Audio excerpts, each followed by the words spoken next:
naisip na pan-design ngayong graduation ng anak mo, bilahan mo siya ng hair pearl design natin at mas lalong mangingibabaw yung makeup at saka hairstyle ng anak mo ngayong graduation. Alam ko mag-graduation na, and for sure, hindi naman lahat ng mga parents is magpapa-makeup, magpapa-hairstyle. So kung kayo yung mga nanay din na mag-aayos ng mga anak nyo, yung mga buhok nila, aayusan nyo sila, ito yung pwede nyong idagdag na pan-design sa hairstyle ng mga anak nating gagraduate. Tahan kasi dito sa pearl natin, kapag sinek out nyo siya dyan sa ating yellow basket, lahat ng sizes nandiyan na. Hindi katulad ng iba na bibili nyo pa sila individual. Ito lahat mga miis, nandiyan na yung sizes niyan.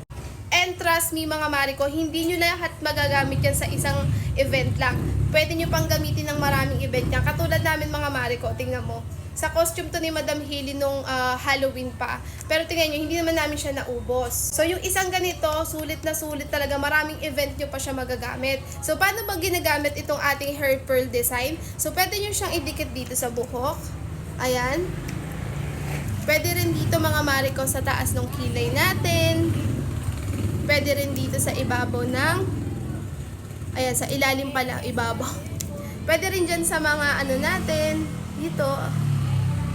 Pwede nyo siyang i-design na ganyan. So, kagandahan kasi talaga dito mga Mariko, kapag nag-check out kayo nito, lahat ng sizes na from large to small is nandiyan na.